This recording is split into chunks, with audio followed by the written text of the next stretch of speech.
চ' good morning guys, কেনেকুৱা আছে আপোনালোক? আশা কৰোঁ সকলো ভালে আছে। আৰু এটা নতুন ভিডিঅ'লৈ এইকাৰণে আহিলোঁ, ভাৰতীয় শিক্ষা ব্যৱস্থাৰ পূৰা মানে ছবিটো এনেকুৱা হৈ গৈছে, চেঞ্জ হ'ব ধৰিছে। এই চেঞ্জটো বেয়াৰ কাৰণে নহয়, ভাল কাৰণে আহিছে। আৰু আজিৰ দিনটো আমাৰ ভাৰতৰ শিক্ষাৰ কাৰণে বহুতেই এটা ইম্পৰ্টেণ্ট গুৰুত্বপূৰ্ণ দিন। প্ৰথমটো ইম্পৰ্টেণ্ট কথা এইটোৱে যে আমাৰ ভাৰতৰ জানিবলগীয়া কথা, যিটো আমাৰ HRD মিনিষ্ট্ৰী আছিল, হিউমেন ৰিচোৰ্চ ডেভেলপমেণ্ট বুলি কোৱা হৈছিল শিক্ষা ব্যৱস্থাটো। আজিৰ পৰা সেইটো নাম চেঞ্জ কৰি হ'ব আপোনাৰ এডুকেশ্যন মিনিষ্ট্ৰী আকৌ হ'ব। এইটো চাগে আপোনাৰ 20-25 বছৰ আগতে এনেকুৱা আছিল, এডুকেশ্যন মিনিষ্ট্ৰী আছিল। সেইটো আকৌ পুনৰ এডুকেশ্যন মিনিষ্ট্ৰী নামকৰণ কৰা হৈছে। দ্বিতীয় কথাটো হৈছে, আপোনালোকে আগতে হলিউড মুভিবোৰ নিশ্চয় দেখা পাইছিল। হলিউড মুভিবোৰত যে এই কিছুমান ষ্টুডেণ্টে আপোনাৰ ক্লাছৰ মাজত আপোনাৰ কাঠৰ কাম কৰি থাকে, কিছুমানে আপোনাৰ খেলি আছে ক্লাছ নকৰি, কেইটামানে ক্লাছ কৰি আছে, কেইটামানে খেলি আছে, কেইটামানে আপোনাৰ গান গাই আছে, কেইটামানে ডান্স কৰি আছে।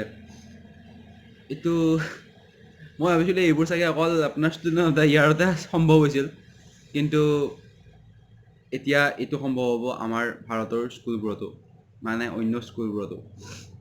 কেনেকৈ সম্ভৱ হ'ব সকলো ক'ম, আহক প্ৰথমতে ভিডিঅ'টো আৰম্ভ কৰোঁ। আচ্ছা, একচুৱেলি কথাটো এনেকুৱা, আমাৰ ষ্টুডেণ্টবোৰে জীৱনত কি কৰিব তাহাঁতে নিজে নাজানে, মানে নাজানিছিল। প্ৰথমতে ইঞ্জিনিয়াৰিং কৰিব, ইঞ্জিনিয়াৰিং কৰাৰ পিছত MBA কৰিব, MBA কৰাৰ পিছত নেক্সট ডাইৰেক্ট সিহঁতে কি কৰিব, UPSC কোচিং কৰিব। চ' সিহঁতে মানে লাইফটোত প্ৰথমতে ইঞ্জিনিয়াৰিং শিকিলে, সেইখিনি কামত নাহিল, MBA আকৌ বেলেগ ষ্টেজ পালে, সেইখিনি কামত নাহিল, আকৌ UPSCৰ কাৰণে আকৌ আৰ্টছ ল'ব যায়। চ' এনেকৈ টাইম গোটেইখিনি গুচি যায়। তো এতিয়া চৰকাৰে কিছুমান এটা নিয়ম কৰিছে, সেইটো হৈছে 5+3+3+4। মানে বুজাই আছোঁ, 5 মানে আমাৰ এডুকেশ্যন চিষ্টেমটোত 4টা ভাগ কৰিছে।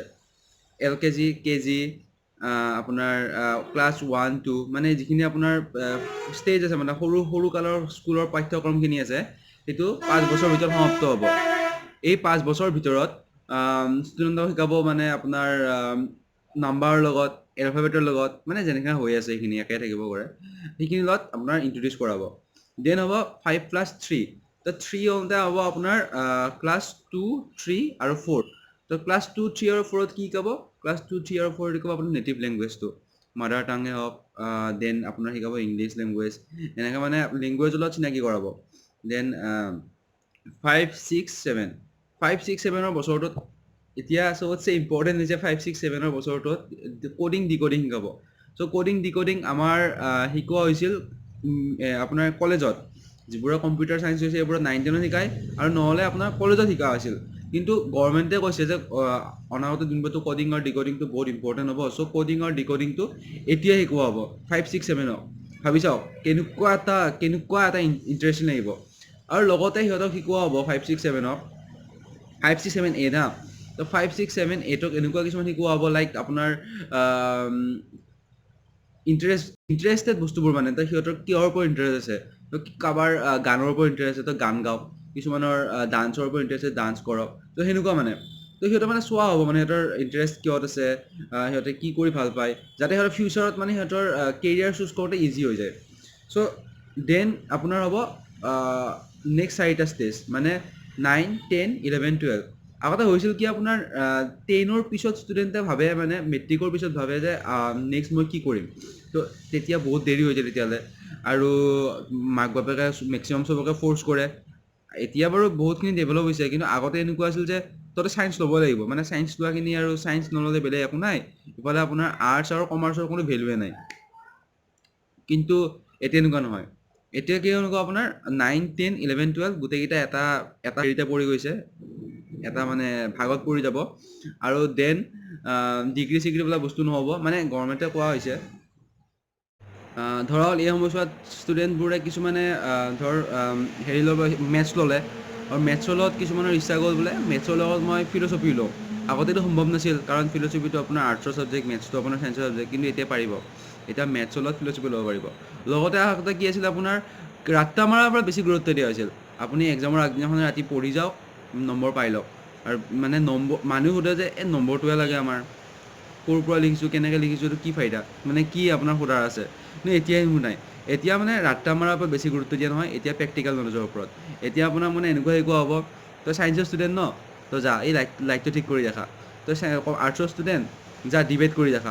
তই কমাৰ্চৰ ষ্টুডেণ্ট, যা তই এই হিচাপ নিকাচবোৰ মিলাই দেখা, দেশৰ ইকনমিক্সত ডেভেলপ কৰি দেখা। মানে মই উদাহৰণ দিছোঁ। চ' এনেকুৱা। চ' মোৰ হিচাপত এইটো এটা বহুত যুগান্তকাৰী পদক্ষেপ ভাৰত চৰকাৰে ল'ব ওলাইছে। আৰু এনেকুৱা বস্তুবোৰ আগতে একচুৱেলি মই হলিউডৰ মুভিজবোৰত দেখা পাইছিলোঁ। এইটো আপোনাৰ ভাৰততো হ'ব গৈ আছে, যিটো একদম মানে ভাৰতৰ শিক্ষা ব্যৱস্থাটোৰ কাৰণে বহুতেই ইম্পৰ্টেণ্ট।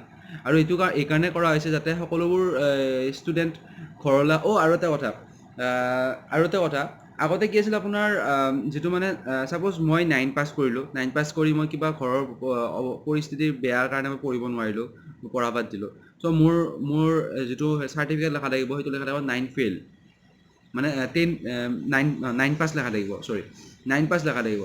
কিন্তু এতিয়া এনেকুৱা নহয়, এতিয়া আপোনাৰ গ্ৰেড ছিষ্টেম থাকিব। ধৰা হ'ল মই 9 পাছ কৰি পঢ়া বাদ দিলোঁ, তো মই এখন চাৰ্টিফিকেট পাম য'ত থাকিব মোৰ গ্ৰেড, যে 9লৈ মই কি শিকিলোঁ। মই 10 পাছ কৰিলোঁ, মই 10লৈ কি শিকিলোঁ। ইম্পৰ্টেণ্ট হ'ব কি শিকিলোঁ, না কি পাছ কৰা আৰু ফেইল কৰাক লৈ। তো এইটো এটা বহুতে এটা ইম্পৰ্টেণ্ট পদক্ষেপ। আপোনালোকে কমেণ্ট কৰি কওক কেনেকুৱা লাগিছে। আৰু এতিয়ালৈকে মানে মই ভিডিঅ'টো গোটেইখিনি ক'ব পৰা নাই, কাৰণ গোটেইখিনি অহাও নাই গভৰ্ণমেণ্টৰ পৰা। এইটো নিশ্চয় কৈ দিয়া নাই কি ছাবজেক্ট এড হ'ব, কি ছাবজেক্ট ইয়াৰ পৰা গুচি যাব। কিন্তু এটা কথা ঠিক যে প্ৰেক্টিকেল নলেজ বহুত ইম্পৰ্টেণ্ট হ'ব এতিয়াৰ পৰা। আৰু আমাৰ সকলোৰে সৰুৰ পৰা আমি সকলোৱে ভাবি আছিলোঁ, চালা স্কুলবোৰত কিয় ক্ৰিকেট খেলা নহয়, স্কুলবোৰত কিয় ফুটবল খেলাৰ ক্লাছ নহয় এক্সট্ৰাকৈ। চ' এতিয়াৰ পৰা সেইবোৰ হ'ব। এতিয়াৰ পৰা যোনে গান গাব খুজিছে গান গাব পাৰিব, যোনে খেলিব খুজিছে খেলিব পাৰিব। খেলাটো এটা ছাবজেক্ট হ'ব। খেলাৰ লগতে আপুনি যদি ইংলিছ শিকিব খোজে বা হিন্দী শিকিব খোজে বা চায়েন্স যিয়ে শিকিব খোজে, সেইটো আপুনি নিজেই ষ্টুডেণ্টৰ নিজৰ ইচ্ছা হ'ব কি ছাবজেক্ট চুজ কৰে। চ' আশা কৰোঁ এইবোৰ বস্তু আমাৰ কাৰণে, আমি নাপালেও বাৰু, কিন্তু আমাৰ ফিউচাৰ জেনেৰেশ্যনৰ কাৰণে বহুতে লাভদায়ক হ'ব। আৰু এইটো এইকাৰণে কৰা হৈছে যাতে 100% ষ্টুডেণ্টে শিক্ষিত হয়, 100%। কাৰণ বহুতখিনি ষ্টুডেণ্টে এইকাৰণে শিক্ষা বাদ দিয়ে যে সিহঁতক ভাল নালাগে কৰ্চটো কৰি কিনে। তো এতিয়া আশা কৰিছোঁ গোটেইখিনি ষ্টুডেণ্টে কৰ্চটোত আগৰণুৱা হ'ব, ভাৰতৰ শিক্ষাৰ মানদণ্ড বেছি হ'ব। আৰু মোৰ ভিডিঅ'টো আপোনালোকে নিশ্চয় ভাল পালে। তো ভাল পালে লাইক, শ্বেয়াৰ, ছাবস্ক্ৰাইব কৰিব। আৰু এনেকুৱা ভিডিঅ' আৰু আগবঢ়াই থাকিম। তো ধন্যবাদ।